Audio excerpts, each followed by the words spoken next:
Hello students, Jai Hind. CA Sunil Sharma with 15 years plus experience, and today we are going to discuss a very interesting and important topic as far as your FM and SM is concerned. That is financial management का paper है और SM का है जो 50 marks और 50 marks का है.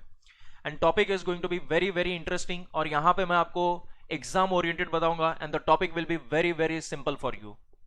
Okay, so सबसे पहले हम लोग स्टार्ट करते हैं with the what will be the pattern, कैसे चलेगा ये. Okay, and I request everyone की please subscribe the Audit Academy. Okay, and like. Okay, so group 2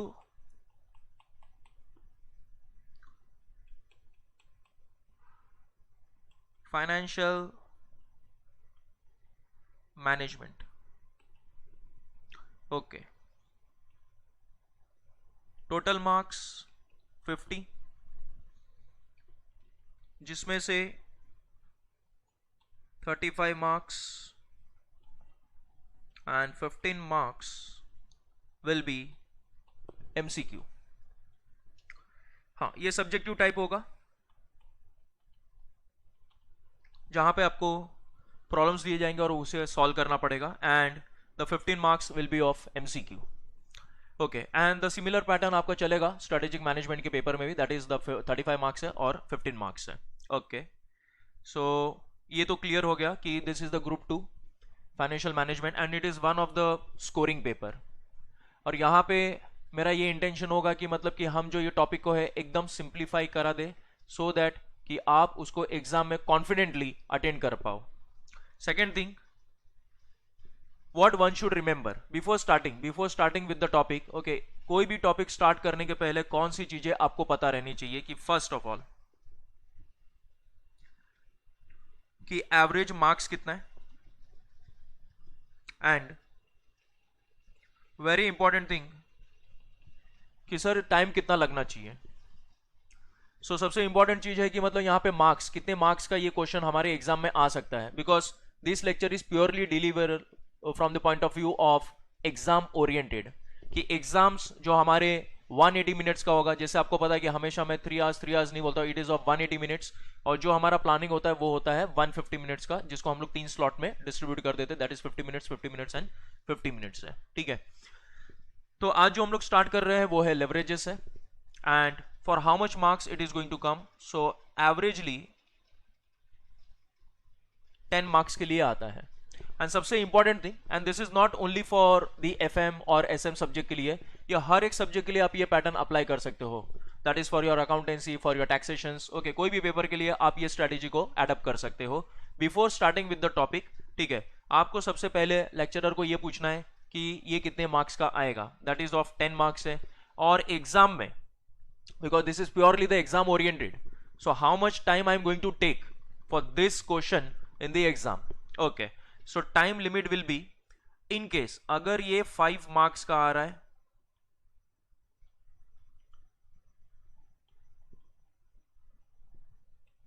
in case if it is coming for 5 marks,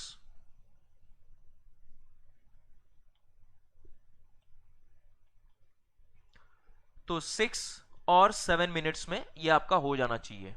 yes students, तो हम लोग day 1 से planning कर रहे हैं एग्जीक्यूशंस का. एग्जीक्यूशन मींस हम एग्जाम में इसको अटेंड कैसे करेंगे और कितना टाइम लिमिट हमें देना चाहिए लेवरेजेस के प्रॉब्लम को. बिकॉज अगर आप एंड में जाके टाइम मैनेजमेंट करोगे तो वो बहुत ही डिफिकल्ट हो जाएगा, क्योंकि आपके पास सिर्फ एक ही पेपर नहीं है कि FM देना है एंड SM देना है. आपके पास बाकी के भी पेपर्स होते हैं जिसको आपको वहां पे सिंक्रोनाइज करना पड़ता है कि in how much time you are going to complete this question in the examination. ठीक है, तो ये फर्स्ट टाइम मैं आपको बता रहा हूं कि मार्क्स कितना आएगा. 10 मार्क्स का एवरेज है. टाइम कितना लगना चाहिए. अगर 5 मार्क का क्वेश्चन आया, इनकेस अगर क्वेश्चन नंबर 1 आया तो जहां पे 5 मार्क्स के 4 क्वेश्चंस होते हैं. ठीक है, अगर पैटर्न थोड़े से डिफरेंट हो गए तो 5 मार्क्स के लिए अगर आया तो 6 to 7 मिनट्स लगना चाहिए. इनकेस अगर ये 10 मार्क्स के लिए आया तो मैक्सिमम 11 मिनट्स. और अगर आप इसको 12 मिनट्स में भी करो सो वेरी गुड.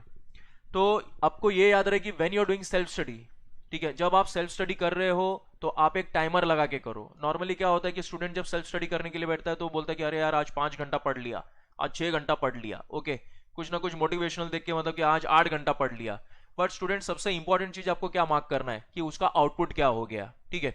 सपोज करो कि मतलब कि आपने आज 8 आवर्स का स्टडी कर लिया हुआ है, ठीक है, आपने जो भी है 4 सब्जेक्ट्स कर लिए या जो भी है, मेक श्योर कि वो आपको याद रहे आफ्टर 3 और 4 डेज, ठीक है। वो स्टडी वैसे होना चाहिए, वरना क्या होगा कि आपका जो 8 आवर्स आपने स्टडी किया हुआ है वो टोटली वेस्ट चला जाएगा। सो उसका इंप्लीमेंटेशन काफी स्ट्रांग होना चाहिए, दैट्स वाई। तो जब भी अगर आप लेवरेजेस, ओके, क्योंकि मेरा जो स्पेशलाइजेशन है मैं आपको एफएम बहुत अच्छे से बता दूंगा कि जो टॉपिक आप सेल्फ स्टडी करने के लिए बैठ रहे हो तो वहां पे आप याद रहे कि ये पैटर्न आपका फॉलो रहना चाहिए। इवन अगर आपको कोई होमवर्क मिले तो homework also has to be done with the stipulated time limit लगा के, एक टाइमर लगा लीजिए वहां पे, और इतने टाइम में ये होना चाहिए। आपको सेल्फ स्टडी करने के लिए भी मजा आ जाएगा क्योंकि आपके ऊपर एक कोई प्रेशर बिल्टअप है, तो जब प्रेशर बिल्टअप होगा तो रिजल्ट कॉन्क्रीट आना ही आना है। और मैं आपसे ये एश्योरिटी देता हूं कि आज से आप फाइनेंस के लैंग्वेज में बात करना चल जाओगे, ठीक है, that is in financial management का टॉपिक मैं इतने अच्छे से आपके सामने डिलीवर करने वाला हूं। Okay, now coming to the topic. So sir आज क्या टॉपिक डिस्कस करने वाले हैं, तो बेटा आज है लेवरेजेस। ओके, लेवरेजेस क्या होता है, लेवरेजेस इसका हिंदी मतलब देखिए, अगर आप गूगल वगैरह कर लो तो वहां पे आपको मिलेगा फायदा उठाना, ठीक है, फायदा उठाना जिसको हम लोग कहते हैं लेवरेजेस का वो हिंदी का मतलब है, ओके, फायदा उठाना। Okay, so basically topic start करने के पहले मैं ये बताना चाहूंगा कि लेवरेजेस का जो फॉर्म होता है, जैसे हम लोग आगे आपको पता ही है कि ऑपरेटिंग लेवरेज है, फाइनेंस लेवरेज है, कंबाइंड लेवरेज है। तो लेवरेज का मतलब ये हो गया कि मतलब कि कोई एक्सपेंसेस आपने बेयर किया हुआ है और वो expenses to what extent useful हुआ है। लेट्स टेक कि जो फिक्स्ड डिविडेंड होता है वो होता है प्रेफरेंस पे, और जो फिक्स्ड इंटरेस्ट होता है वो होता है डिबेंचर्स पे। तो ऑब्वियसली आपने इक्विटी की तरफ से फंडिंग उठा ली है, आपने डिबेंचर्स की तरफ से फंडिंग उठा ली है, और आपने प्रेफरेंस की तरफ से भी फंडिंग ले ली हुई है, ठीक है। आप इस फंड्स को मैनेज कैसे कर रहे हो, जिसको अगर हम फाइनेंस के लैंग्वेज में बात करें तो how productively you are utilising the finance.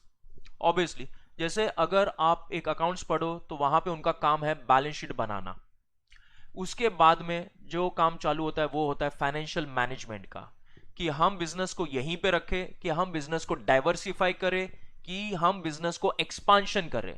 तो ऑब्वियसली अगर हमारे पास कुछ रिजल्ट्स होगा तभी तो हम डिसाइड कर सकते हैं कि हमारा जो बिजनेस है that we can expand it और we can diversify it the business.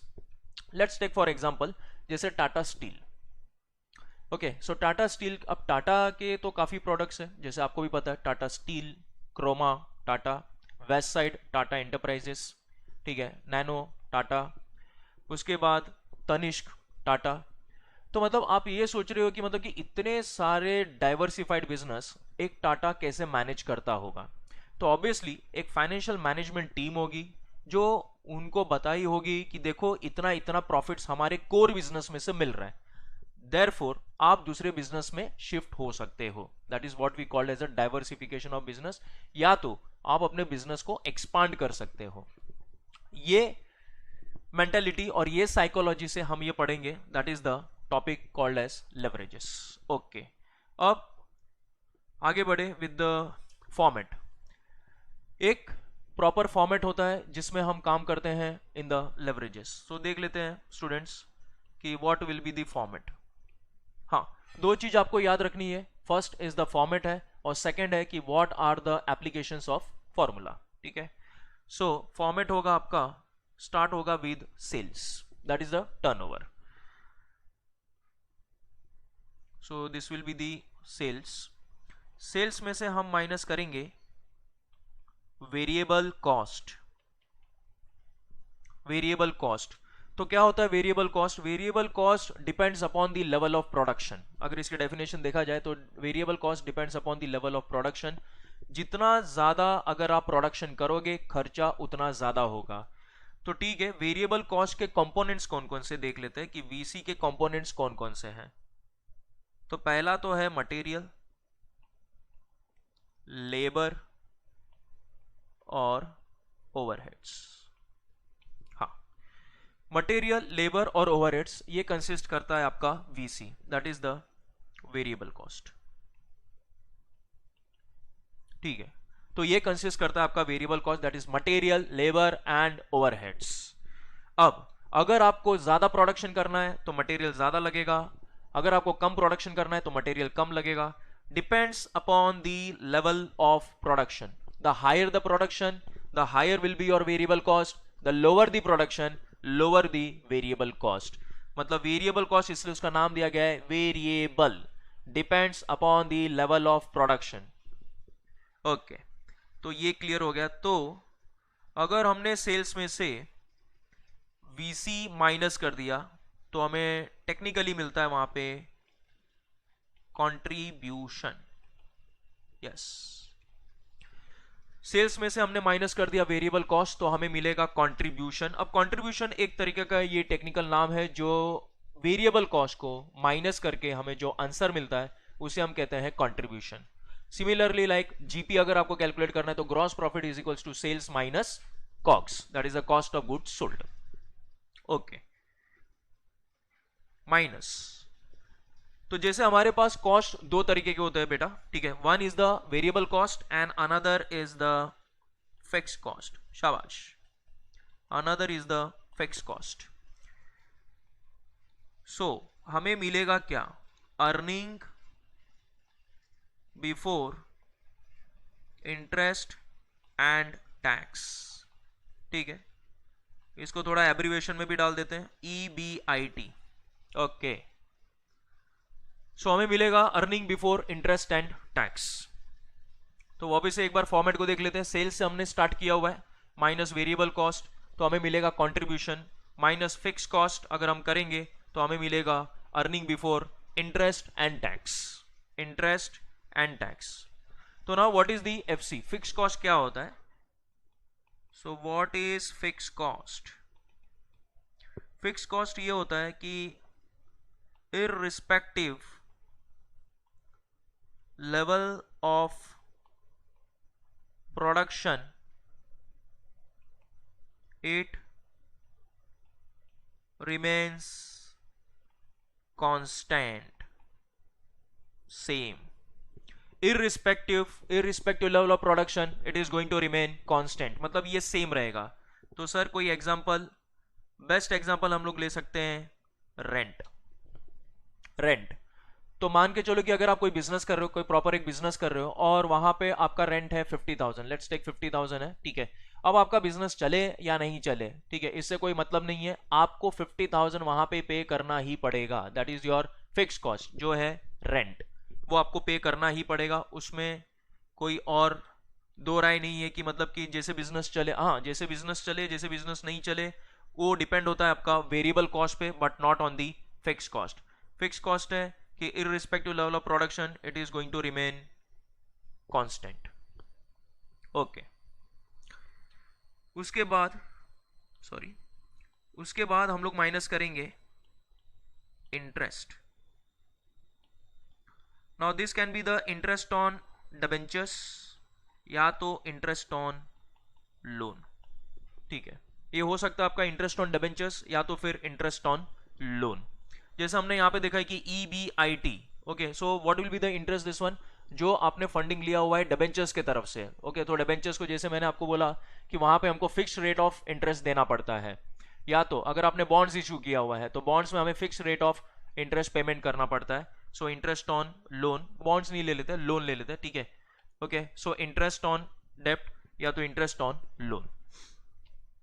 तो यहां से अब आपका EBIT में से I निकल गया और यहां पे बचा आपका EBT। Yes, EBT that is earning before tax, earning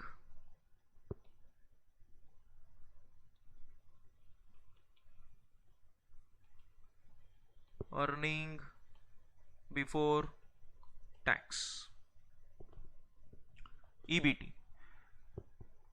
अब लास्ट में हम लोग माइनस करेंगे टैक्स, और टैक्स का नॉर्मली रेट दिया होगा, ठीक है, जैसे 50%। Okay, so we got EAT, earning after tax. फिर से एक बार फॉर्मेट देख लेते हैं, ठीक है। सेल्स माइनस वेरिएबल कॉस्ट हमें मिलेगा contribution, minus fix cost EBIT, उसमें से माइनस करेंगे हम लोग इंटरेस्ट ऑन लोन या फिर डिबेंचर्स जो भी है, EBT, and then finally we are going to deduct tax at the rate of 50% and we'll be getting EAT, that is earning after tax. Normally अगर हम प्रीवियस ट्रेंड देखें तो preference dividend का कोई भी प्रॉब्लम अभी तक लेवरेजेस में आया नहीं है considering the past papers, but अगर इसको और एलोबरेट करना है तो हम लोग ले सकते हैं, दैट इज प्रेफरेंस डिविडेंड। अगर ये दिया होगा तो ये माइनस हो जाएगा, वरना आपका EAT will be the final answer, ठीक है। प्रेफरेंस डिविडेंड माइनस हो जाएगा तो यहां पे you are going to write profit available to equity share holders. Yes, finally आपको मिल गया profit available to equity share holders. तो वंस अगेन फॉर्मेट देख लेते हैं। सेल्स है, sales minus variable cost contribution minus fix cost EBIT, interest on loan minus किया EBT, फिर टैक्स जो भी रहेगा वहां पे या तो नॉर्मली 35% देते या तो फिर 50% देते, वो आप कंसिडर कर सकते हो जैसे भी जो भी एग्जाम में दिया होगा। EAT earning after tax minus करेंगे प्रेफरेंस डिविडेंड, ये मिल गया आपको profit available to equity share holders. अब इसको स्पेसिफिकली एक स्ट्रक्चर्ड फॉर्म में देख लेते हैं। Yes, look at this. So sales minus variable cost जो मैंने कवर किया यहाँ पे, minus fix cost, and the topic is very very simple, ठीक है। So don't worry at all. दो चीज यहाँ पे परफेक्ट आपका होना चाहिए, one is the formula and one is the format. Format है जो मैंने यहाँ पे आपका कवर करा लिया, इट्स वेरी सिंपल। सेल्स में से वेरिएबल कॉस्ट को माइनस करो, कंट्रीब्यूशन मिल जाएगा, कंट्रीब्यूशन में से माइनस करो फिक्स कॉस्ट तो EBIT मिल जाएगा, माइनस इंटरेस्ट ऑन डेप्ट या तो फिर loan EBT, minus tax EAT, and minus preference dividend, you will be getting profit available to equity share holders. उसके बाद में हम लोग फाइंड आउट कर सकते हैं EPS, that is the earning per share, अगर प्रॉब्लम में बोला गया है तो। ओके, सो जैसे आपको मैं बता दूं कि यहाँ पे कोर टीम दो होती है, जैसे जो है होती है एक मैन्युफैक्चरिंग की होती है और एक फाइनेंस की होती है, ठीक है। सो मैन्युफैक्चरिंग वाला क्या देखेगा? मैन्युफैक्चरिंग वाला देखेगा खर्चा। ओके, सो अब खर्चे कितने तरीके के होते हैं बेटा? दो तरीके के होते हैं, one is the variable cost है and one is the fix cost है, ठीक है, जिसको हमने कहीं पे पढ़ा हुआ है, इकोनॉमिक्स वगैरह में आपने पढ़ा होगा फाउंडेशन लेवल पे, इसको हम लोग कहते हैं टोटल कॉस्ट, ठीक है। सो टोटल कॉस्ट होता था जैसे वहां पे VC प्लस FC, ठीक है। तो ये मैन्युफैक्चरिंग मैनेजर का काम है कि VC कितना है, FC कितना है, ठीक है। तो वहां तक हम इसको कहते हैं ऑपरेटिंग लेवरेज। यस, हम इसको कहते हैं ऑपरेटिंग लेवरेज। फॉर्मूले में जाएंगे थोड़ी देर में, ठीक है, don't worry. Degree of operating leverage, ठीक है। ध्यान से लेक्चर को सुनना क्योंकि ये प्योरली एग्जाम ओरिएंटेड है और ये पूरा यहाँ पे कवरेज होने वाला है, ठीक है। And this lecture is going to be useful for 100%। Okay, so जैसे मैंने आपको बताया कि ये मैनेजमेंट टीम है और ये फाइनेंस टीम है। अब फाइनेंस टीम क्या देखेगी? फाइनेंस टीम देखेगी कि कितना हमको इंटरेस्ट पे करना है टू दी डिबेंचर्स, या तो हमने कहीं से लोन लिया है तो उसको इंटरेस्ट कितना पे करना है, या तो प्रेफरेंस डिविडेंड है तो प्रेफरेंस डिविडेंड कितना पे करना है, तो ये फाइनेंस टीम देखेगी। मैन्युफैक्चरिंग टीम क्या देखेगी? VC और FC, इसलिए हमने यहां तक उसको कंसिडर किया हुआ है degree of operating leverage, degree of operating leverage. तो आ जाते हैं अभी फॉर्मूले में, फॉर्मूले। ओके, सो पहला जो हमारा फॉर्मूला बना है वो है degree of operating leverage, DOL, degree of operating leverage, DOL। So what will be the degree of operating leverage? जैसे मैंने आपको बताया कि ऑपरेटिंग लेवरेज तक आपको सिर्फ मैन्युफैक्चरिंग टीम तक रहना है, आपको सिर्फ मैन्युफैक्चरिंग टीम तक रहना है, जहां पे इसने दो तरीके के कॉस्ट को बेयर किया हुआ है, फिक्स कॉस्ट है और वेरिएबल कॉस्ट है। So the formula will be contribution. Okay, तो बेटा यहां पे एक चीज ये याद रखना है कि इंस्टीट्यूट जो है, ओके, आपको फॉर्मूला दोनों तरफ से पढ़ना है, आपको सिर्फ एक वे से नहीं पढ़ना है, आपको दोनों तरफ से पढ़ना है। लेट्स टेक फॉर एग्जांपल, जैसे हमने बचपन में पढ़ा था trigonometry, sine square theta plus cos square theta is equals to 1। लेकिन बाद में कहीं पे एप्लीकेशंस में हमें ये पता चलता था कि जहां पे 1 आएगा वहां पे हम यूज करते थे sign square theta plus cos square theta, और कैंसलेशन हो जाता था वहां पे, मतलब साइन साइन कैंसिल हो जाता है, कॉस कॉस कैंसिल हो जाते थे। ठीक है, तो जैसे हम वहां पे क्या गलती किया करते थे कि we are reading the formula from this side to this side only, मतलब एक ही तरफ से हम पढ़ते हैं, हमको फॉर्मूला दोनों तरफ से पढ़ना है। तो जब आप फॉर्मूला दोनों तरफ से पढ़ोगे, एक्चुअली इंस्टीट्यूट क्या करता है, इंस्टीट्यूट आपको जो फॉर्मूले का ब्रेकआउट है वहां से क्वेश्चन को फ्रेम करता है, क्वेश्चन को वहां से फ्रेम करता है। आप ये मत सोचिए कि मतलब कि इजीली वो पूछ लेगा कि हाँ भाई डिग्री ऑफ ऑपरेटिंग लिवरेज बता दो, फाइनेंशियल लिवरेज बता दो, कंबाइन लिवरेज बता दो, ऐसा नहीं होगा। वो कहीं ना कहीं पे कुछ ना कुछ ब्रेकआउट देगा, वहां पे आपको वेरिएबल्स यूज करना पड़ेगा, that is the x use करना पड़ेगा, और फिर बाद में आपको वो फॉर्मूले का कंक्लूजन पॉइंट एक्स का वेरिएबल ब्रेकआउट मिल सकता है। ओके, सो कंट्रीब्यूशन अपॉन EBIT, बहुत बढ़िया। ठीक है, सो कंट्रीब्यूशन अपॉन EBIT, कभी भी अगर आप घर पे प्रैक्टिस कर रहे हो तो you can write C upon EBIT, C upon EBIT, that is contribution upon EBIT। अब बेसिकली यहां पे फॉर्मूले को अगर और थोड़ा वो घुमाएगा कि कंट्रीब्यूशन बनता कैसे है, in what way the contribution is being formed. ठीक है, तो जैसे हम यहां पे जाते हैं तो आप ये देखिए, यस कंट्रीब्यूशन। ठीक है, तो ये पहले बेसिक्स है, बेसिक्स अगर मैंने आपका क्लियर करा दिया तो आगे जो हमारे प्रॉब्लम है वो एकदम पानी की तरफ फटाफट फटाफट फटाफट होते जाएंगे। ठीक है, एकदम कॉन्सेप्ट एक बार क्लियर हो जाएगा, प्रॉब्लम्स एकदम फटाफट होते जाएंगे। तो मैं जहां पे मेन फोकस कर रहा हूं वो ये है कि आपका एक फॉर्मेट क्लियर हो जाए मेरे साथ, और आपका यहां पे फॉर्मूला भी क्लियर हो जाए। तो जस्ट हमें क्या देखना पड़ेगा, एप्लीकेशंस देखना पड़ेगा, फिर हमने जो टाइम लिमिट सेट किया है वो टाइम लिमिट में हम ऑपरेट कर लेंगे।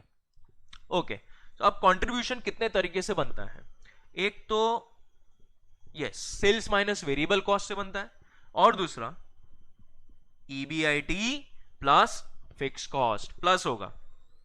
जब भी आप बैकवर्ड जाते हो तो मैथमेटिकल साइन चेंज होता है, तो जब आप बैकवर्ड जाओगे तो जहां पे लेस फिक्स कॉस्ट है वहां पे हो जाएगा ऐड फिक्स कॉस्ट। तो इसका मतलब हुआ क्या, इसका मतलब ये हुआ कि कंट्रीब्यूशन मतलब S minus VC upon EBIT can also be the formula of operating leverage. Yes, ठीक है,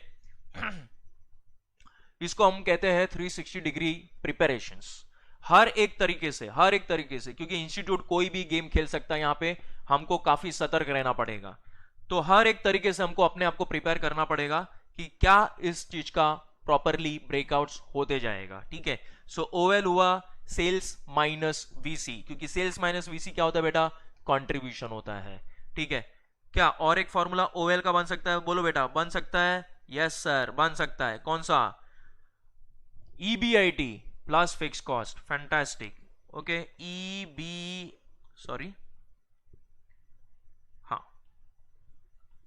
EBIT plus fix cost upon EBIT, check कर लेते हैं। EBIT प्लस फिक्स कॉस्ट तो बन गया वहां पे कंट्रीब्यूशन। तो कंट्रीब्यूशन का यहां पे दो ब्रेकआउट मिला है अपने को। ठीक है, that is degree of operating leverage में। अब फिलहाल हम लोग डिग्री ऑफ ऑपरेटिंग लिवरेज में ही वर्कआउट कर रहे हैं कि कंट्रीब्यूशन डिवाइडेड बाय EBIT। अच्छा, अब कंट्रीब्यूशन का और फर्दर फॉर्मूला क्या ब्रेकआउट हो सकता है, सेल्स माइनस VC हो सकता है, या तो EBIT प्लस फिक्स कॉस्ट हो सकता है, या तो EBIT प्लस फिक्स कॉस्ट हो सकता है। तो इससे आपका मास्टर हो गया OL का फॉर्मूला।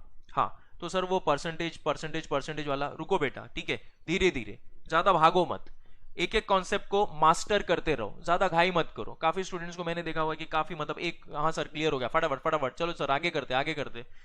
पहले एक एक चीज को आप एकदम परफेक्शन कर लो।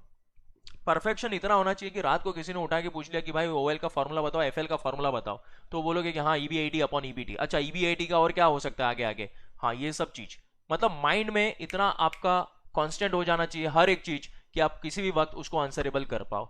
ये परफेक्शन चाहिए, तो ही हम एग्जाम के वक्त उसे 5 मिनट के अंदर, 7 मिनट के अंदर, या तो हो सकता है कि 10 मार्क का क्वेश्चन आए और आप उसको 8 मिनट के अंदर कर रहे हो। ठीक है, जिसका स्टैंडर्ड टाइम है एग्जाम में कितना, 12 मिनट्स है। ठीक है, तो वहां पे आपने 4 मिनट बचा लिए आपके, क्लियर, इसको हम लोग कहते हैं एफिशिएंसी। ठीक है, ये एफिशिएंसी आपको गेन करनी है बेटा, फटाफट फटाफट भागना नहीं है कि ये हो गया चलो फटाफट करो, नहीं, you have to be very efficient student.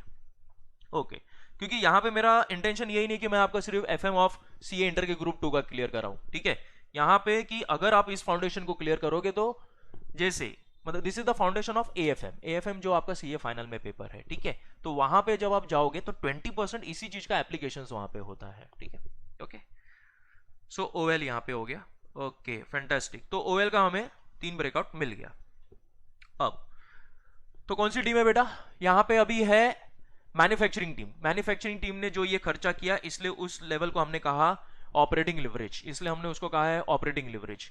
अब दूसरी टीम आएगी वो है फाइनेंस की, ठीक है। फाइनेंस क्या बोलता है कि how much we have paid the interest to the debentures and how much we are paying to the taxes and how much we are paying dividend to the preference, ठीक है। ये आगे अपनी फाइनेंस की टीम। ओके, नाउ माइनस करेंगे यहां से interest, ठीक है। अब इंटरेस्ट कौन सा हो सकता है सर, या ऑन लोन वाला हो सकता है या तो फिर डिबेंचर्स वाला हो सकता है, ठीक है। इंटरेस्ट कौन सा हो सकता है, ऑन लोन या तो फिर डिबेंचर्स। तो ईबीआईटी में से माइनस कर दिया हमने इंटरेस्ट, तो हमें मिल जाएगा ईबीटी, अर्निंग बिफोर टैक्स, ठीक है। अब इसमें से हम क्या पेमेंट करेंगे, टैक्स, और टैक्स का नॉर्मली रेट दिया रहेगा तो ले लेंगे 50%, और यहां पे हमने पेमेंट कर दिया, दैट इज ईबीटी पे कैलकुलेट करके। नाउ ईबीटी में से माइनस जब आप करोगे 50% tax, so you will be getting PAT, profit after tax. बहुत ही सिंपल ढांचा बना के रखा है यहाँ पे, ठीक है। तो यहाँ पे कोई इतना कॉम्प्लिकेशंस नहीं है। अच्छा, अब जैसे मैंने आपको बोला कि इंटरेस्ट का पार्ट, ये सब पार्ट, ठीक है, ये हो जाएगा आपका क्या, फाइनेंशियल लेवरेज, ठीक है, फाइनेंशियल लेवरेज। तो यहाँ पे जो दो लोग हैं, दो लोग अपना काम कर रहे हैं। अब जो कंपनी का जो टॉप पर्सन है, डायरेक्टर हो, सीईओ, सीएफओ, चेयरमैन हो, ठीक है, ये बोलते हैं ठीक है भाई ऑपरेटिंग लेवरेज कितना आ गया, अच्छा इतना आ गया, फाइनेंशियल लेवरेज कितना आ गया, हाँ इतना आ गया, अब इसको कंबाइन करो, तो इसको हम क्या कहते हैं, कंबाइंड लेवरेज, ठीक है। इसका लेवरेज मल्टीपल कर देंगे, एडिशन नहीं करेंगे, मल्टीपल कर देंगे, तो हमें मिल जाएगा कंबाइंड लेवरेज। तो जैसे मैंने यहां पे कवर किया था प्रेफरेंस डिविडेंड है, अगर होगा तो ही हम माइनस करेंगे, वरना हमें कोई यहां पे अजम्पशन नहीं करना है, कोई भी अजम्पशन नहीं करना है। प्रेफरेंस डिविडेंड दिया रहेगा तो ही माइनस करना है, वरना उस पॉइंट को हमको डैश रखना है। तो net earning available to equity share holder, अगर प्रेफरेंस डिविडेंड नहीं है तो आपका पैट तक ही फाइनल होगा। ओके, इसके बाद now we are coming to degree of financial leverage, ठीक है। Degree of financial leverage formula is EBIT upon EBT. चलो fantastic, degree of financial leverage DFL, degree of financial leverage का formula है EBIT divided by EBT. तो sir इसको भी breakouts देखेंगे, yes बेटा इसको भी ब्रेकआउट देखेंगे कि आपका जो ईबीआईटी है वो कैसे बनता है, ईबीआईटी कैसे बनता है। जैसे अभी हमने कंट्रीब्यूशन को देखा था, ठीक है, एक ऊपर के साइड से भी देखा था और नीचे से भी देखा था। तो जब नीचे से ऊपर चले जाते हैं तो मैथमेटिकल साइन को चेंज कर देते हैं। तो जैसे आपने देखा था कि ईबीआईटी प्लस फिक्स कॉस्ट क्या बन गया था, कंट्रीब्यूशन, राइट। तो similarly EBIT contribution minus fix cost बन जाएगा ईबीआईटी, ठीक है। अब ईबीटी जो है माइनस टैक्स, तो कभी कभी यहां पे ये अमाउंट हो जाता है, सपोज करो कि प्रॉफिट आफ्टर टैक्स आपको दिया है 50,000, करेक्ट, कितना दिया है 50,000, और आपको टैक्स का रेट दिया हुआ है, टैक्स का रेट दिया हुआ है कि 50% है, ठीक है। ध्यान देना यहां पे बेटा, the PAT information is given that is the 50,000 और टैक्स का रेट दिया है, टैक्स का रेट दिया है 50%। मतलब हम ईबीटी को कंसिडर करके चलेंगे कि भाई ये 100% है, कितना है ये 100%, 100 में से 50 गया तो बचा कितना 50%। सो सिंपल सा कैलकुलेशन कि जो 50,000 है वो 50% है, तो 100% कितना, जब आप क्रॉस मल्टीप्लाई करोगे तो आपको ये अमाउंट मिलेगा 1 लाख। ओके, ये अमाउंट आपको मिला 1 लाख, ये देखिए, है ना, फैंटास्टिक, एकदम इजी काम हो गया, देखो, करेक्ट, ठीक है। सो यहां से इस चीज का हमें ब्रेकआउट मिल गया, that is EBIT. So degree of financial leverage जो हम लोग ने कैलकुलेट किया वो है ईबीआईटी। इवन आप ईबीआईटी के यहां पे ब्रेकआउट्स देख सकते हो, कंट्रीब्यूशन माइनस फिक्स कॉस्ट या तो ईबीटी प्लस इंटरेस्ट। हाँ, सो DFL, ओके, यहां से हम देख लेंगे कि ईबीआईटी बनेगा कैसे, contribution minus fix cost, contribution minus fix cost EBIT. और आपका जो ईबीटी है वो कैसे बनेगा, EBIT minus interest, EBIT minus interest. तो लेट्स सी कि ईबीटी बना कैसे, ईबीआईटी माइनस इंटरेस्ट बन गया आपका ईबीटी, और EBIT contribution minus fix cost, contribution minus fix cost divided by EBIT minus interest. ये हो सकता है इंटरेस्ट ऑन आपका लोन वाला। ओके, ठीक है। सो यहां पे अगर जो मैं आपको बोलना चाहूंगा, सो यू वर्क फॉर, क्या क्या चीजों में यहाँ पे ब्रेकआउट्स हो सकते हैं, जो मैंने आपको यहाँ पे ऑन द टॉप कंट्रीब्यूशन के वक्त मैंने आपको बता दिया था कि कंट्रीब्यूशन डिवाइडेड बाय ईबीआईटी। अब कंट्रीब्यूशंस के जो भी पॉसिबल ब्रेकआउट्स थे वो हमने देख लिया कि S माइनस वीसी हो सकता है, या तो ईबीआईटी प्लस एफसी हो सकता है। अब जैसे अगर मैं इंस्टीट्यूट हूं और मुझे यहाँ पे क्वेश्चन फ्रेम करना होगा, तो इस एरिया को मैं पकड़ूंगा। अब इस एरिया को मैं पकड़ के ईबीआईटी को x रखना है, इसको x रखना है, तो मैं ईबीआईटी को गायब कर दूंगा, मैं एफसी दे दूंगा, मैं ओएल दे दूंगा, ईबीआईटी को मैं गायब कर दूंगा। ईबीआईटी को आप x लगा सकते हो, वहां पे x फाइंड आउट कर सकते हो। x के बाद सब्सटीट्यूशंस करना पड़ेगा, जिससे आपको फिर टैक्स अगर दिया रहेगा तो माइनस होके फिर आपको ईबीटी मिल सकता है। प्रॉब्लम में देख लेंगे हम लोग। ओके, एंड अनदर क्वेश्चन जो आ सकता है वो है EPS, earning per share. Earning per share का फॉर्मूला आप या तो पैट लगा लो divided by number of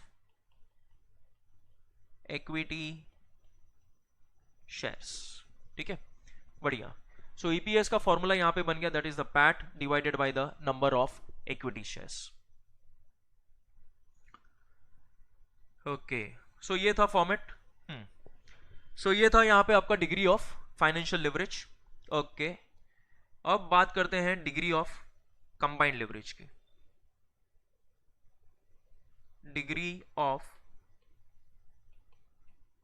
combined leverage, तो सर ये वही हो गया कि जो मैन्युफैक्चरिंग टीम है और फाइनेंस टीम है मल्टीप्लाई करेंगे, that is degree of operating leverage multiply by the degree of financial leverage. तो डिग्री ऑफ ऑपरेटिंग लिवरेज आपको मिल जाएगा कंट्रीब्यूशन अपॉन ईबीआईटी करके, बेटा वहां पे तैयार हो जाएगा डीओएल। उसके बाद में ईबीआईटी अपॉन ईबीटी करके आपका एफएल तैयार हो जाएगा। ठीक है, सो डीओएल का जो वैल्यू है उसको मल्टीप्लाई बाय करेंगे डीएफएल के वैल्यू से। ठीक है, और ये आपको मिल जाएगा combined leverage. In case DOL क्या था हमारा, क्या था DOL, yes, it was contribution upon EBIT. Perfect, contribution upon EBIT. DFL क्या था, ईबीआईटी अपॉन ईबीटी। ठीक है, अरे वाह सर, यहां पे तो ईबीआईटी टेक्निकली कैंसल्ड हो गया, वेरी गुड। सो फॉर्मूला क्या बनाना है यहाँ, कंट्रीब्यूशन अपॉन ईबीटी। हाँ, तो ये और एक कंबाइंड लिवरेज का फॉर्मूला बन गया, that is contribution upon EBT. Contribution upon EBT किसका फॉर्मूला बन गया, कंबाइंड लिवरेज का, डिग्री ऑफ कंबाइंड लिवरेज का। तो अब तक आपके माइंड में 4 फॉर्मूले पक्के हो जाने चाहिए, degree of operating leverage contribution upon EBIT, degree of financial leverage EBIT upon EBT, degree of combined leverage that is OL into FL, और अर्निंग पर शेयर का जो होता है PAT, profit after tax divided by the number of shares. ये 4 फॉर्मूले आपके पक्के हो जाने चाहिए। ठीक है बेटा, बढ़ते हैं सेकेंड लेवल पे। जैसे मैंने आपके इंस्टीट्यूट का स्टडी मटेरियल लिया हुआ है, ठीक है, फॉर बेटर एक्सप्लेनेशन। ओके, ठीक है, तो यहां पे मैंने जैसे आपको बोला कि आपको फोकस करना है कि you are running your own venture, आप एक खुद का बिजनेस चला रहे हो। ठीक है, इमेजिन करो कि आप अपना एक खुद का बिजनेस चला रहे हो, तो वहां पे आपने क्या किया हुआ है कि लोन लिया हुआ है, करेक्ट। ठीक है, मान के चलते हैं कि आपने एक लोन लिया हुआ है और लोन का एक रेट ऑफ इंटरेस्ट होता है, और वो है let's take 14% per annum. Yes, you have taken a loan, आप एक बिजनेस चला रहे हो, ठीक है, और आपने एक लोन लिया हुआ है जिसका रेट ऑफ इंटरेस्ट है 14%, ठीक है। तो ROI, that is the return on investment,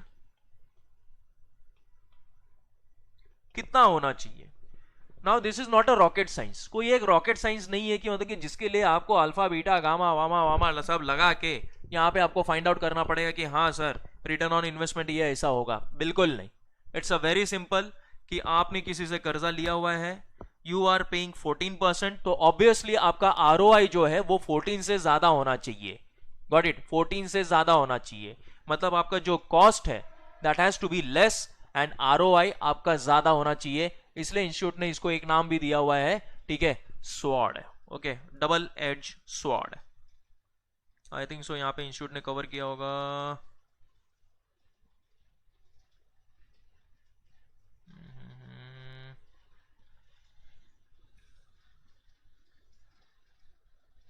operating leverage,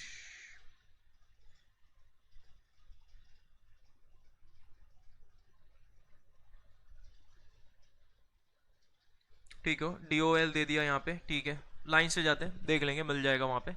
degree of operating leverage जो हम लोग ने फॉर्मूला के थ्रू कवर कर लिया है, ओके। एग्जाम ओरिएंटेड है, सो मैंने आपको बता दिया कि कौन कौन से फॉर्मूले आपको एप्लीकेशंस करने पड़ेंगे इन योर एग्जाम।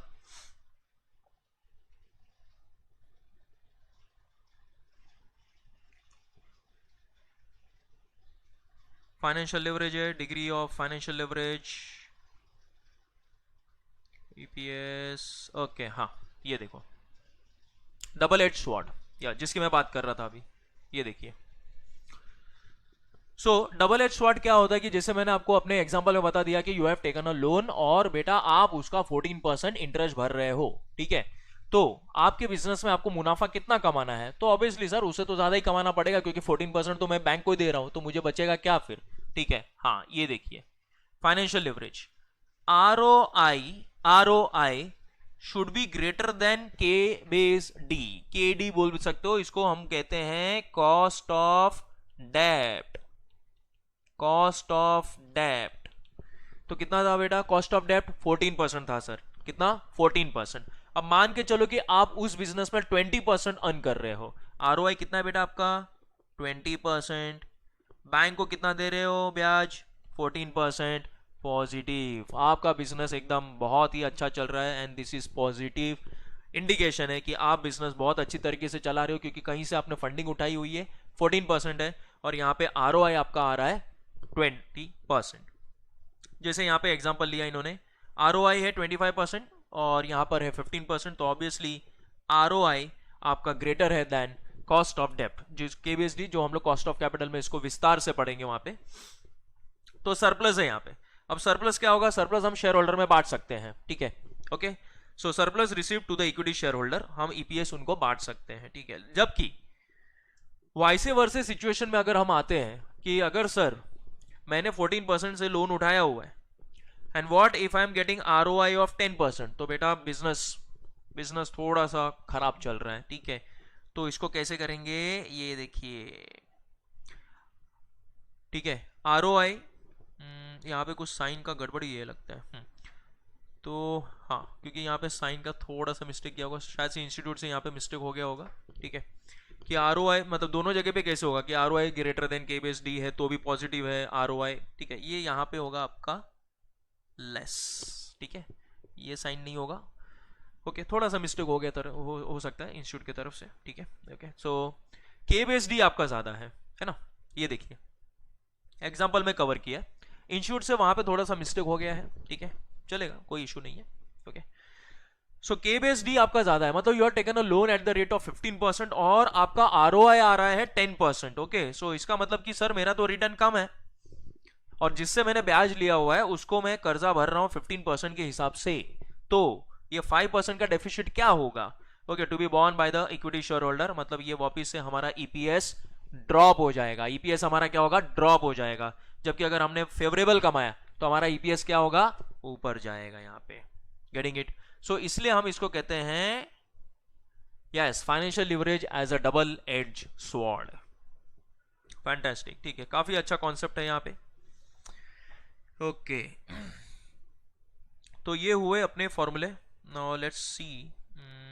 ओके, ठीक है, अब डिग्री ऑफ ऑपरेटिंग लिवरेज को एक बार और यूज करेंगे। ठीक है, जैसे मैंने यहाँ पे आपको फॉर्मूला बता दिया, ये आपने फॉर्मूला यूज किया, फॉर्मूला है वहां पे, और ईपीएस का फॉर्मूला है, दैट इज ऑपरेटिंग लिवरेज हो गया, फाइनेंशियल लिवरेज हो गया, कंबाइंड लिवरेज हो गया, that is OL into FL. और फिर बाद में हमने देखा कि financial leverage as a double edge sword भी देख लिया हम लोग ने। ओके ओके, अब आते हैं और applications of degree of operating leverage के फॉर्मूले पे। ठीक है, डिग्री ऑफ ओएल,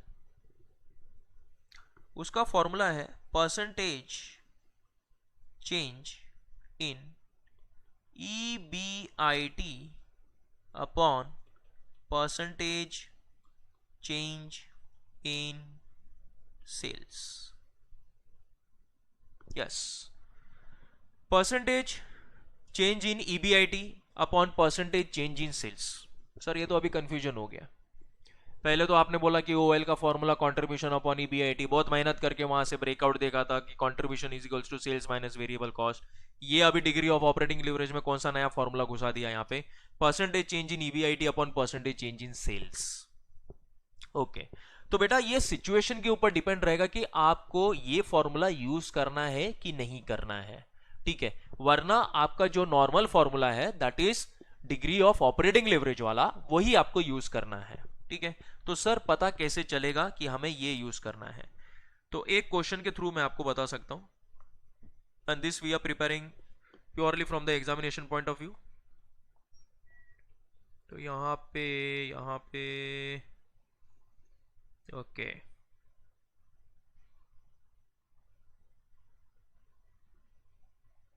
ठीक है, ये देखिए आगे आपका है ना, मॉड्यूल का है क्वेश्चन नंबर 11, मॉड्यूल का है ये question number 11 on the page number 6.37 पे है, ये 6.37 पे है। ओके, और यहाँ पे क्वेश्चन नंबर 11 देखिए, और ये वाला जो क्वेश्चन है, ठीक है, नेक्स्ट टाइम से आई मेक श्योर कि मतलब कि मैं नीचे जो है ईयर्स भी लिख दूं कि मतलब कौन से ईयर में ये रिपीटेड हुआ था क्वेश्चन। और as far as my experience concern कि मतलब ये क्वेश्चन जो है एग्जाम्स में 3 बार रिपीट हो चुका है। ठीक है, हाँ, फ्रीक्वेंसी ये नहीं कि मतलब कि 18, 19, 20 में तो रिपीट हुआ नहीं है, उसके पहले भी वो कभी ना कभी रिपीट हो चुका है। ओके, जैसे हमने देखा कि ये नवंबर 23 में काफी, नवंबर 15 है, नवंबर 16 है, उसके पेपर रिपीटेड आए हुए थे वहां पे। ठीक है, ओके सर, लेकिन सिलेबस तो चेंज हो गया है 18 में। ठीक है, ऐसा कि नहीं होता बेटा। ठीक है, अभी अगर आपके पास जो टॉपिक्स हैं, अगर वो टॉपिक से रिलेटेड पिछले पोर्शन चेंज होने के पहले में भी वही टॉपिक्स वहीं पे थे, और उसमें से जो रिलेटेड क्वेश्चंस पूछा गया था, जैसे लेवरेजेस पहले भी था, लेवरेजेस पोर्शन चेंज होने के बाद में भी है। जैसे अभी आपने बोला कि जो 24 में नया सिलेबस आ रहा है, तो 23 वाले जो बच्चे हैं उनके पास में भी लेवरेजेस है, 24 वाले में भी लेवरेजेस है। अब कोई अगर 2012 में, मतलब 2012 में, 2014 में या 15 में दिया रहेगा, उसके पास जब फाइनेंशियल मैनेजमेंट था, ओके, पहले फाइनेंशियल मैनेजमेंट एंड कॉस्टिंग दो 50-50 मार्क्स के हुआ करते थे। ठीक है, तो वहां पे भी लिवरेजेस था, तो टॉपिक तो सेम है। तो इंस्टीट्यूट का मतलब ऐसा कोई रेस्ट्रिक्शन नहीं है कि मतलब कि एक बार हमने सिलेबस चेंज कर दिया तो लेवरेजेस उधर था तो वो टाइप के क्वेश्चंस यहाँ पे नहीं डालेंगे, ऐसा नहीं है। वो क्वेश्चंस भी आपको यहाँ पे मिल सकते हैं। दैट्स व्हाई ये रिकमेंडेबल होता है कि जो प्रीवियस 10 ईयर्स के पेपर है वो एकदम पक्का करके जाओ। ठीक है, ओके, देखिए यहाँ पे you are given the following information of 5 firm of the same industry, और यहां पे आपको कैलकुलेट करना है degree of operating leverage, degree of operating leverage. अब यहां पे देखिए ये प्रॉब्लम में, देखिए ये प्रॉब्लम में तो अभी आप कंट्रीब्यूशन अपॉन EBIT तो लगा नहीं सकते हो। ठीक है, अभी OL अगर आप यहां पे बोलो कि कंट्रीब्यूशन अपॉन EBIT, बट बेटा वेयर इज कंट्रीब्यूशन, कंट्रीब्यूशन है ही नहीं। ओके, EBIT तो दूर दूर तक कहीं पे नहीं दिखाई दे रहा है, करेक्ट। तो यहां से कोई ब्रेकआउट नहीं होगा, एक ही जरिया होगा आपके पास। जो फॉर्मूला हम लोग फॉलो करेंगे वो होगा percentage change in EBIT upon percentage change in sales, percentage change in EBIT upon, sorry, percentage change in EBIT upon percentage change in sales. Clear? आऊंगा इस प्रॉब्लम पे मैं, then will move for that. ठीक है, अब यहाँ पे कुछ सॉल्व एग्जांपल्स है वो कर लेते हैं, और फिर बाद में आज हम लोग थोड़े MCQs भी कर लेंगे। मल्टीपल चॉइस क्वेश्चंस है।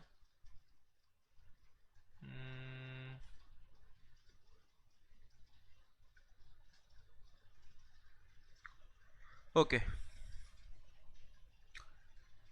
So degree of operating leverage को हम लोग अप्लाई कर देंगे यहाँ पे, ठीक है। सो इलस्ट्रेशन 1 में बता देता हूँ यहाँ पे। इलस्ट्रेशन 1 में सबसे अच्छी बात क्या है आपको सीखने जैसा, बी वाला रिक्वायरमेंट है। हाँ, बी वाला रिक्वायरमेंट आपको थोड़ा सीखने जैसा है, ठीक है।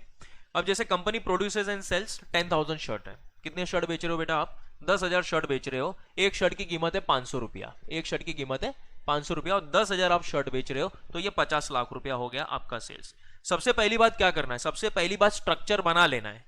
Sales minus variable cost, contribution minus fix cost, EBIT, पहले पूरा स्ट्रक्चर बना लेना है, ठीक है। उसके बाद में कोई चीज वर्किंग नोट में करके आप स्ट्रक्चर में इनकॉर्पोरेट कर सकते हो वहां पे।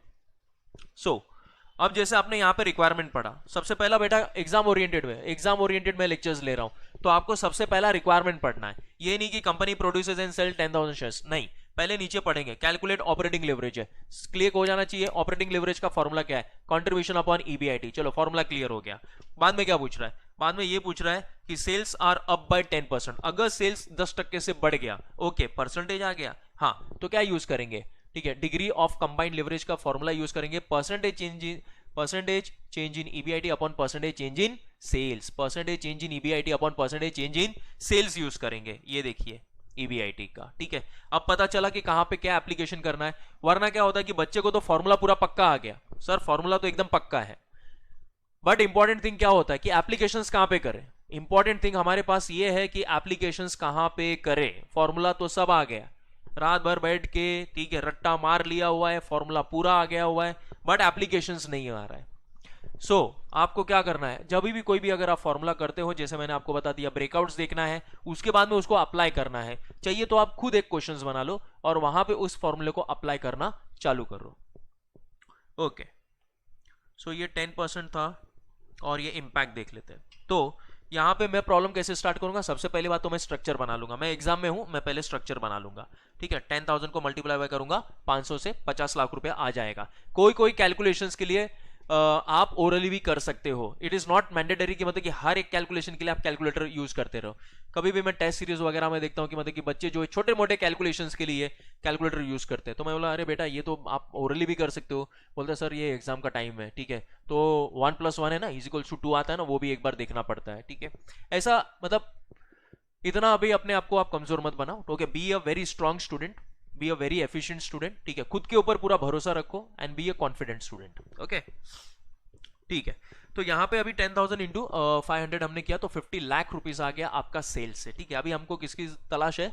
वेरिएबल कॉस्ट की। वेरिएबल कॉस्ट है 200 रुपया है, 200 को मल्टीप्लाई बाय 10,000 करेंगे तो 20 लाख रुपया आ जाएगा। इसका मतलब 50 में से 20 लाख चला गया, 30 लाख रुपया हमारा कॉन्ट्रीब्यूशन हो गया। 30 lakh is our contribution. Let's check, 50 lakh हो गया बेटा, 20 लाख हो गया, 30 लाख हो गया, ठीक है। तो सर फिक्स्ड ऑपरेटिंग कॉस्ट भी है, फिक्स्ड ऑपरेटिंग कॉस्ट भी है सर, यस, फैंटास्टिक, 25 लाख।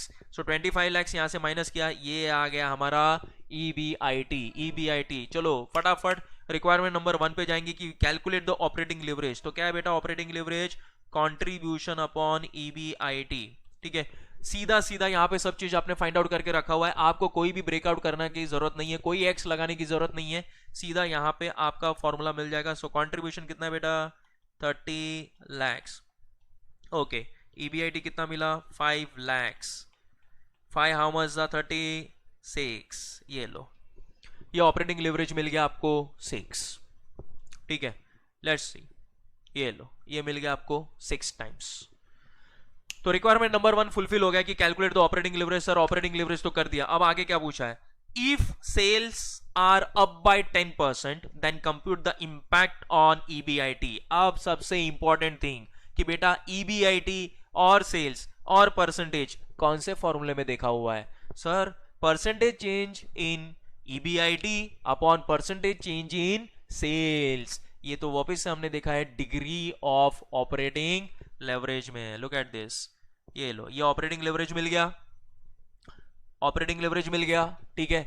अब वो क्या पूछ रहा है कि बेटा सेल्स अगर 10% ऊपर हो गया है, सेल्स अगर 10% अप हो गया है, तो आपका ईबीआईटी पे क्या इंपैक्ट पड़ेगा? तो यहां पे फॉर्मूला अप्लाई करना है डिग्री ऑफ ऑपरेटिंग लिवरेज का ही, that is percentage change in EBIT upon percentage change in sales. ठीक है, काफी इजी हो गया। देखिए अब ये देखिए percentage change in EBIT upon percentage change in sales. अब यहाँ पे एक थोड़ा मजा आएगा, ठीक है, कैलकुलेशंस करने के लिए। ऑब्वियसली मैं ये सब कैलकुलेशंस काफी एंजॉय करता हूँ और मैं ये कोशिश करता हूँ कि मेरे पास जो भी स्टूडेंट्स है या मेरे लेक्चर्स जो भी स्टूडेंट अटेंड कर रहे हैं, ठीक है, वो भी कैलकुलेशंस को एकदम एंजॉय करते रहे। ठीक है, मतलब कम से कम यूज करें हम कैलकुलेटर का, और अगर हम कम से कम कैलकुलेटर का यूज करते हैं यही हमें इंपैक्ट दिलाएगा कि हम जाके सीए फाइनल में भी बहुत कम कैलकुलेटर का यूज करेंगे।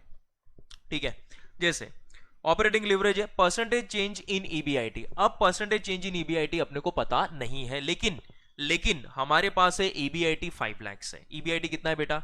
5 लाख है। इसके बाजू में मैं बता देता हूं कि 6 इज इक्वल्स टू, आप एग्जाम में हो और ये क्वेश्चन आपके पास आ गया हुआ है, ठीक है, परसेंटेज चेंज इन ईबीआईटी। तो अभी अपने को तो पता नहीं कि भाई परसेंटेज चेंज कितना है, तो लेट इट बी x। अब x डिवाइडेड बाय आपने लिया है 5 लाख। सर कैसे अप्लाई करेंगे? सर ये तो तकलीफ वाला काम हो गया। ओके, एक मिनट बेटा, मैं आपको इसको और क्लियर करा देता हूं, ठीक है। चलो ठीक है, थोड़ी देर के लिए एप्लीकेशंस को भूल जाते हैं। ओके, अब मैंने क्या पूछा है? Percentage change. मैंने पूछा है परसेंटेज चेंज। ओके, इसको एक प्रैक्टिकल एग्जांपल लेता हूं कि पिछले एग्जाम में आपको 50 मार्क्स मिले हैं बेटा, ठीक है, पिछले एग्जाम में आपको 50 मार्क्स मिले हुए हैं। जस्ट प्रैक्टिकल एग्जांपल, एकदम ये एक्सप्लेन करने के लिए ले रहा हूं आपको मैं, ठीक है। नेक्स्ट वाले में आपको मिला है 60 मार्क्स, नेक्स्ट एग्जाम में आपको मिला है 60 मार्क्स, ठीक है। अब मैं अगर यहां पे आपको पूछूं कि कितने मार्क्स आपके बढ़े, तो आप बोलो सर ये तो बहुत आसान सवाल पूछ रहे हो आप, 10 मार्क्स बढ़े। ये तो 10 मार्क्स बढ़ गए सर, ठीक है। कौन सा इतना बड़ा आपने इतना बड़ा तोप वाला क्वेश्चन पूछ लिया हुआ है कि अरे 50 मार्क्स मिला है तुमको, नेक्स्ट वाले में 60 मिला है, तो मुझे बताओ कितना मार्क्स बढ़ा हुआ है, ठीक है। आप बोलोगे सर ये तो 10 मार्क्स है।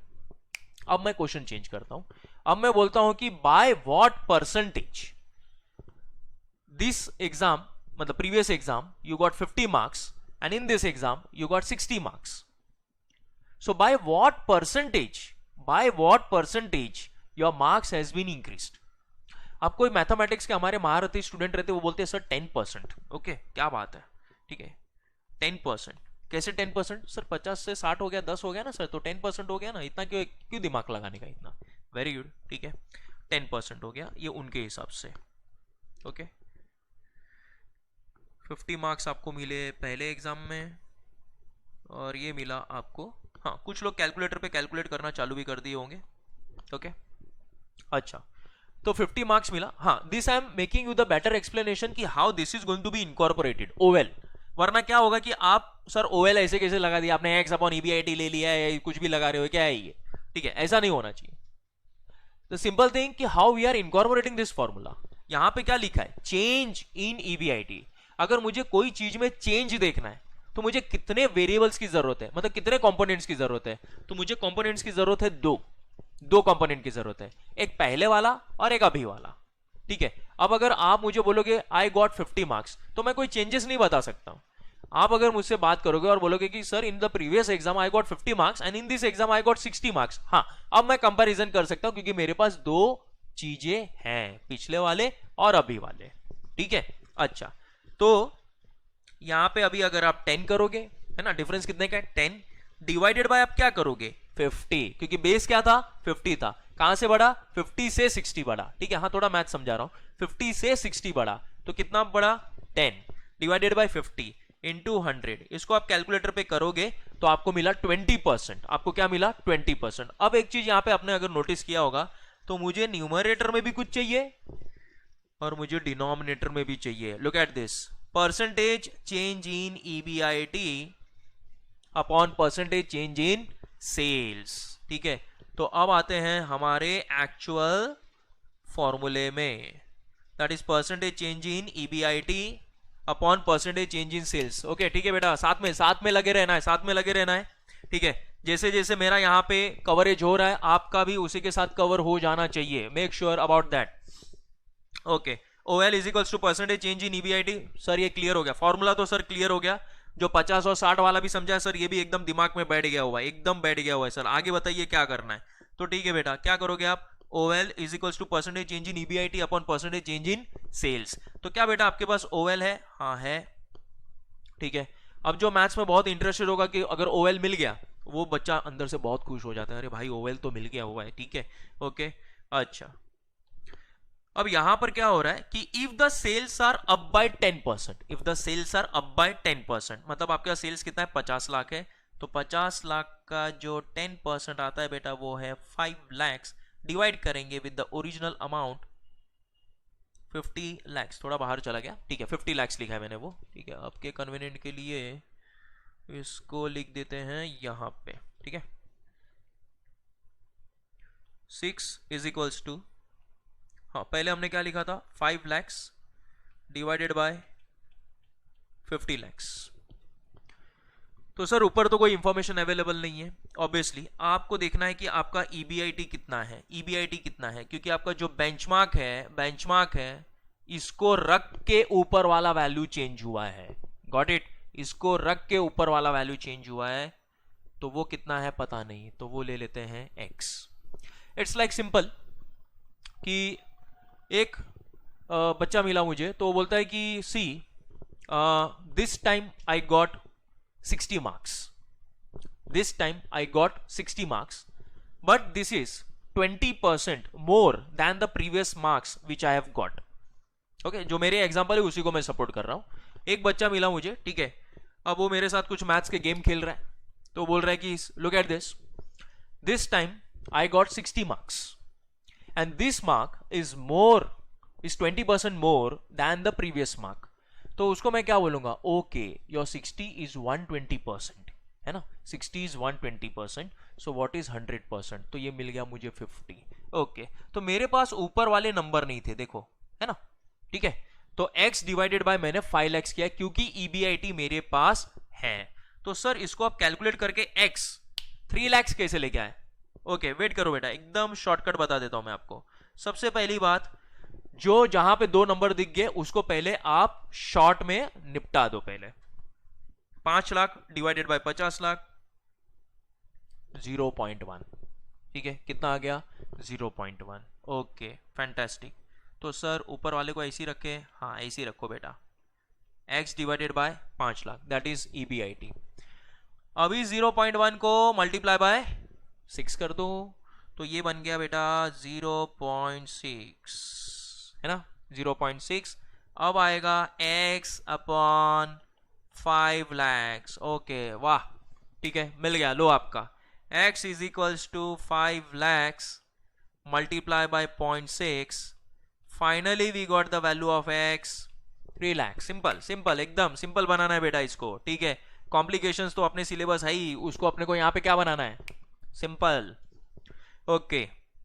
सो वापिस से इस कैलकुलेशंस पे आप फोकस कर सकते हो और इसको आप प्रैक्टिस कर सकते हो, ठीक है। तो ये मैंने आपको एप्लीकेशन बता दिया, percentage change in EBIT upon percentage change in sales, okay.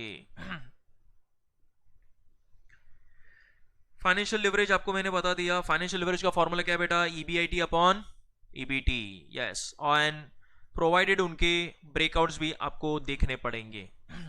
हाँ ये मैंने कवर कर दिया यहाँ पे। ROI should be greater than KBSD, तभी आपकी बिजनेस पॉजिटिव में चलेगी। कॉस्ट ऑफ डेप्ट आपके कम होने चाहिए, इसको कहा गया है डबल एज स्वॉर्ड, ठीक है, यहाँ पे इन्होंने क्लियर किया हुआ है। ROI is greater than interest है तो एडवांटेज है, फेवरेबल है। ROI अगर लेस देन इंटरेस्ट है तो डिसएडवांटेज है, नॉट फेवरेबल है। न्यूट्रल है तो नाइदर डिसएडवांटेज नॉर एडवांटेज है, ओके।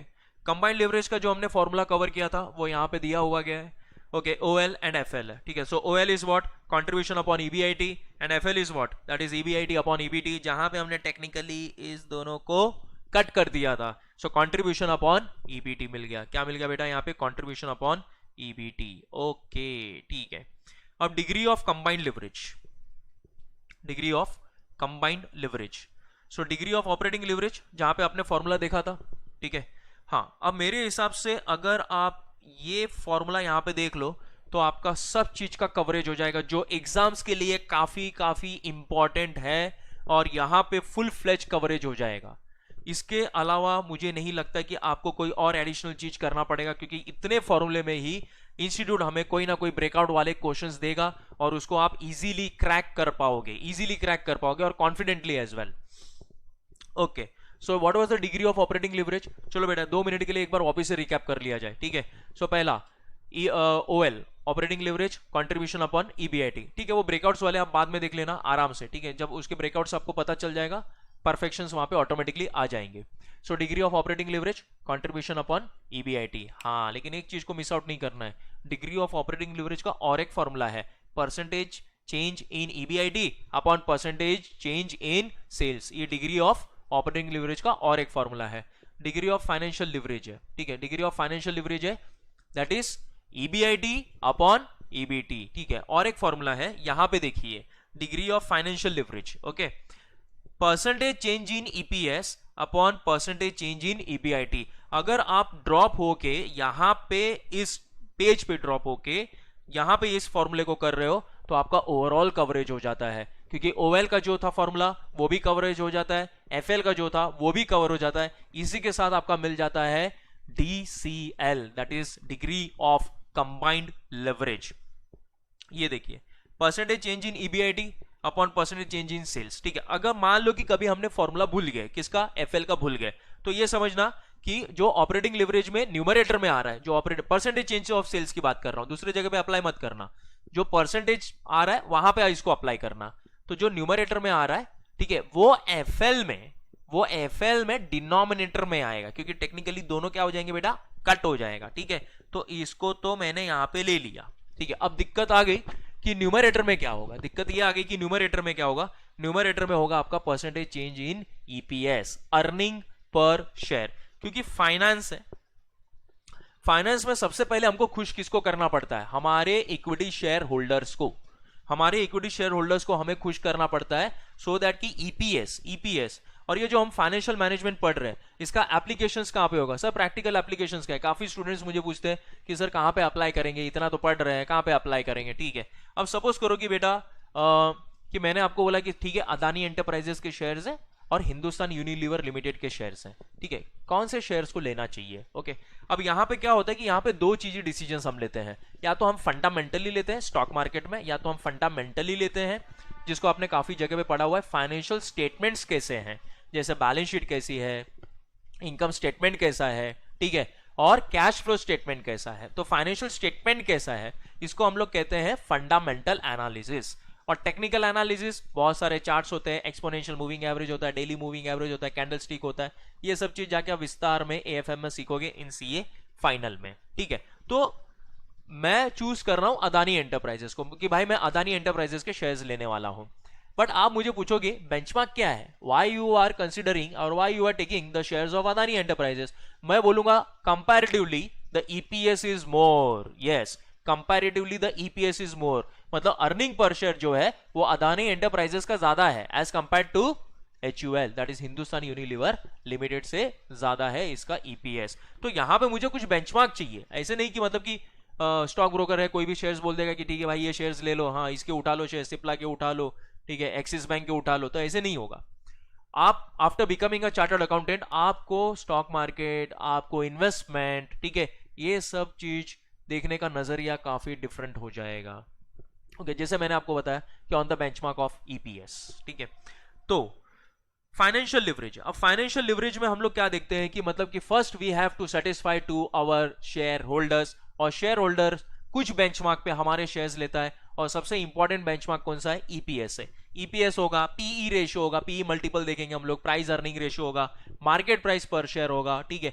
ये तीनों कंपोनेंट्स को देख के आप डिसाइड करते हो कि whether you are going to buy that shares और नॉट, ओके। सो यहाँ पे एक चीज आप ऐसे याद रख सकते हो कि डिग्री ऑफ फाइनेंशियल लिवरेज है, मैं फॉर्मूला भूल गया, ओहो, ओके ओके ओके। तो एक काम करते हैं ना, फाइनेंशियल मतलब क्या हो गया कि शेयर होल्डर को we have to give the money, dividend वगैरह है, ओके। ईपीएस तो परसेंटेज चेंज इन ईपीएस। तो अगर कहीं फॉर्मूला भूल गए तो परसेंटेज चेंज इन ईबीआईटी जो न्यूमरेटर में है उसको घुमा दो यहाँ पे डिनोमिनेटर में, और जो न्यूमरेटर में, अब तो डब्बा खाली हो न्यूमरेटर का, ठीक है। फाइनेंशियल थोड़ा सोचते रहो क्या होगा, EPS, earning per share, yes, fantastic sir, ये तो याद हो गया, ओके। अब टेक्निकली इसको भी काटो, इसको भी काटो, अब क्या बच गया बेटा, percentage change in EPS upon percentage change in sales, percentage change in EPS upon percentage change in sales, ये मिल गया आपको डिग्री ऑफ कंबाइंड लिवरेज।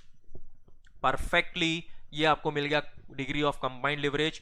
और मुझे पता है कि जितने बच्चे मेरे साथ बैठ के ये लेक्चर को अटेंड कर रहे हैं उनका आधा काम इधर ही हो गया है, क्योंकि उन्हें जो सेल्फ स्टडी होगा तो वहां पे उन्हें कम समय देना पड़ेगा, ठीक है। क्योंकि मेरा जो ये इंटेंशन होता है टीचिंग के वक्त की, मतलब कि जो बच्चा है मेरे सब्जेक्ट को लेके कम से कम टाइम स्पेंड करे अपने सेल्फ स्टडी में, मोस्ट ऑफ द थिंग्स मेरे साथ उसका यहीं पे कवर हो जाए, ठीक है।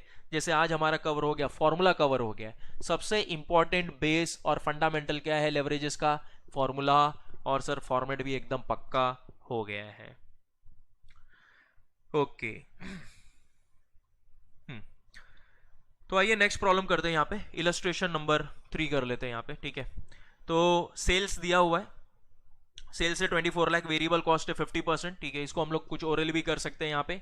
सो 20 एस माइनस वी सी, एक सेकेंड, हाँ, sales minus V C contribution minus F C E B I T minus interest E B T. Tax दिया है, हाँ टैक्स दिया है। देखो ये इंस्टीट्यूट का फेवरेट नंबर है टैक्स, दैट इज 50%। बहुत बढ़िया, यहां तक हो गया। देखो प्रॉब्लम पे मेरा अप्रोच देखो कैसा है, ठीक है। कि मतलब कि मैंने देखा नीचे कि कैलकुलेट क्या करना है, ओएल है, एफएल है, कंबाइंड लिवरेज है, रिटर्न ऑन इन्वेस्टमेंट करना है। और अगर सेल्स इंक्रीज हो गया मेरा 6 लाख से, मतलब जो मेरा सेल्स 24 लाख था, वो अगर मेरा सेल्स इंक्रीज हो गया है 6 लाख से, इधर आप अनदर वे भी कर सकते हो जो परसेंटेज वाला था। What will be the new EBIT, what will be the new EBIT, ठीक है। सेल्स इंक्रीज कितने से हो गया बेटा? 6 लाख। अच्छा सर सेल्स भी आ गया, ओके सर परसेंटेज की जगह पे 6 लाख आ गया, कोई प्रॉब्लम नहीं बेटा, ठीक है। सर ईबीआईटी भी आ गया, ओ डिग्री ऑफ ऑपरेटिंग लिवरेज का फॉर्मूला यूज करेंगे, percentage change in EBIT upon percentage change in sales, fantastic, ठीक है।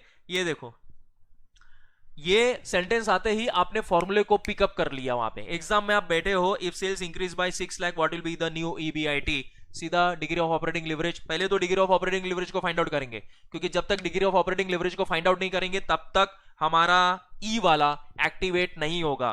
तो ई वाले को एक्टिवेट करने के लिए हमें पहले ऑपरेटिंग लिवरेज को फाइंड आउट करना पड़ेगा, फिर जो ऑपरेटिंग लिवरेज हमें मिलेगा उसे हमें DOL में, DOL जो होगा percentage change in EBIT upon percentage change in sales, उसमें हमें इनकॉर्पोरेट करना पड़ेगा। तो चलो स्टार्ट करते हैं। और सेकंड थिंग, मैंने आपको क्या बोला कि this is purely from the exam oriented है, तो प्लीज प्लीज प्लीज यहां पे टाइम कितना लग रहा है वो देखते रहना। तो हम एग्जाम के टाइम पे जाके टाइम मैनेजमेंट नहीं करेंगे कि सर बताइए लेवरेज के लिए कितना टाइम लगे, सर इसके लिए कितना टाइम लगना चाहिए, उसके लिए नहीं बेटा। आज ही वो दिन है जहां पे डिसाइड करो कि मेरा लेवरेजेस एग्जाम में अगर 10 मार्क का आया तो वो 8 मिनट के अंदर होना चाहिए। वन फाइन डे तो आएगा कि जहां पे आपका 8 मिनट में होगा। जब आप इनिशियली कोई भी टॉपिक को प्रैक्टिस करते हो तो ऐसे नहीं होगा कि मतलब कि इनिशियली आपने प्रैक्टिस कर दिया और लो आज ही आप उसको 8 मिनट में कर लिया। प्रैक्टिस बोलते किसको है हम लोग? अच्छा आज हमने किया तो ये हुआ 16 मिनट के अंदर, उसको फिर प्रैक्टिस करेंगे वो हो जाएगा 14 मिनट के अंदर, फिर प्रैक्टिस करेंगे 11 minute, and one fine day ऐसा भी हो सकता है कि आप उसको सिर्फ और सिर्फ 7 मिनट्स में कर रहे हो, ठीक है, क्योंकि वो टॉपिक पे आपका ग्रिप जो है वो एकदम स्ट्रांगली बैठ चुका है। ओके सो 24 लाख है, ठीक है। अब रुपीस में दिया हुआ है तो यहाँ पे मल्टीप्लाई वगैरह कुछ करने की जरूरत नहीं है, ठीक है, क्योंकि यूनिट्स दिया होता तो ही तो 100 से मल्टीप्लाई करते थे। ऑलरेडी आपको रुपीस दे दिया हुआ है, ठीक है, ये ध्यान में रहे। वेरिएबल कॉस्ट है 50%, तो 24 लाख का 50% आएगा 12 लाख रुपया, ठीक है। So contribution will be getting 12 lakhs। कोई fix cost? Yes sir 10 lakhs का फिक्स कॉस्ट है, तो ईबीआईटी बना 2 lakhs। Any interest? Yes, it has borrowed 10 lakhs at the rate of 10%, मतलब 1 लाख रुपीज। ईबीटी कितना? 1 लाख। सर 50% टैक्स भी काटने का है, काटेंगे बेटा, डोंट वरी। 50,000, अरे वाह, बन गया आपका ये पूरा स्ट्रक्चर बन गया। लुक एट दिस, ठीक है। 24 lakhs, variable cost 12 lakhs, contribution 12 lakhs मिल गया, फिक्स कॉस्ट ले लिया, ईबीटी ले लिया, इंटरेस्ट ले लिया 1 लाख है, ठीक है, और ये टैक्स ले लिया, लो आपको EAT मिल गया। अच्छा, अब इन्होंने पूछा है, चलो EPS भी यहाँ पे डाल ही देते हैं। EPS क्या होगा, number of equity shares. So number of equity shares कैसे मिलेगा आपको, यहाँ पे देखिए 10 लाख है, कितना है 10 लाख है, डिवाइडेड बाय 100 कर देंगे, मतलब 2 जीरोस कैंसल, तो ये आ गया 10,000 हमारे पास number of equity shares. Number of equity shares आ गया 10,000। 50,000 को डिवाइडेड बाय 10,000 करेंगे और आपका EPS आ गया 5। आपका EPS आ गया 5। सर बोला तो नहीं है, कैलकुलेट करके रख देंगे, कुछ इशू नहीं है। तो चलो सर कैलकुलेट करेंगे ऑपरेटिंग लेवरेज। यस बेटा, चलो स्टार्ट करते हैं। ऑपरेटिंग लेवरेज है contribution upon EBIT, contribution upon EBIT, that is 12 lakhs divided by 2 lakhs, तो ये आ जाएगा आपका 6। चेक कर लेते हैं, अरे वाह क्या बात है, ये देखो ओरली आ गया आपका 6। अब चलो नेक्स्ट वाला करेंगे हम लोग, फाइनेंशियल लेवरेज। ऑपरेटिंग लेवरेज हो गया, ठीक है। आपके ऑप्शंस पे है, जैसे अगर आपको ए वाला मिल जाता है, ई वाले को एक्टिवेट करना है तो ई वाले को एक्टिवेट कर देंगे। चलो ई वाले को एक्टिवेट कर देते हैं, ओके। हाँ ये देखो ई वाला एक्टिवेट हो गया, ई वाला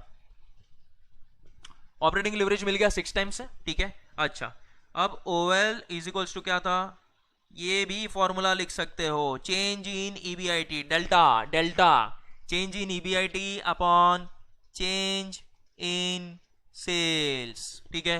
नंबर में एकदम परफेक्ट रहना बेटा, एकदम परफेक्ट रहना है, ठीक है। कहीं पे भी कुछ कंफ्यूजन नहीं आना चाहिए। सर OL तो हम लोग ने कैलकुलेट कर लिया हुआ है, ओके बेटा 6 OL हमने कैलकुलेट कर लिया हुआ है, OL हमारा कैलकुलेट हो चुका है। Delta EBIT upon delta in sales, sir ये क्या है, डेल्टा क्या है, डेल्टा मतलब चेंज होता है बेटा, percentage change in EBIT upon percentage change in sales. उसको अनदर स्टाइल में भी लिख सकते हैं, delta EBIT upon delta sales. Delta का मतलब होता है चेंज, ये हो गया चेंज, और इसको हम लोग कहते हैं डेल्टा, ठीक है, ओके। अब परसेंटेज इन EBIT वो हमारे पास नहीं है, वो हमारे पास नहीं है, बट डेल्टा इन सेल्स है। सर डेल्टा इन सेल्स को निकाले कैसे, ओके बेटा आपका सेल्स कितना है 24 लाख है, ठीक है। अब सेल्स बढ़ने वाला कितने से है 6 लाख है, ठीक है। 6 lakh is what percentage of sales, 6 lakh इसको ओरली कर सकते हो बेटा आप, ठीक है। 6 4 24, 6 4 24, 1/4 कितना होता है 25% होता है, वेरी गुड 25% है। This is how you are going to save your time in your exam, ठीक है। ऐसे आप एग्जाम में टाइम सेव कर सकते हो। अगर कोई ट्रेडिशनल पैटर्न में करेगा 6 lakh divided by 24 lakhs multiply bye 100, तो उसे मिलेगा 25%, तो उसे मिलेगा 25%, ठीक है। अब ये 25% क्या है, चेंज इन सेल्स है, तो हम फाइनेंस में कौन से स्टाइल में लिखते हैं 0.25, ये लो आ गया 0.25। यहाँ पे मैं और एक आपको टेक्निक देना चाहूंगा, जो कभी अगर किसी के स्टूडेंट ने वैदिक मैथमेटिक्स या एबेकस किया होगा तो उसके कैलकुलेशंस काफी फास्ट हो जाते हैं। कुछ हमारे स्टूडेंट्स हैं जिनके कैलकुलेशन काफी फास्ट है, ठीक है। जैसे डेल्टा EBIT, अब 6 इंटू 0.25 कैलकुलेटर पे नहीं करना है, कैलकुलेटर पे अगर नहीं करना है तो किसी भी चीज का 25% निकालने के लिए उसको 2 बार आधा करेंगे। 6 का आधा 3 होता है, 3 का आधा कितना होता है 1.5, 1.5, ये लो, ये आ गया आपका परसेंटेज।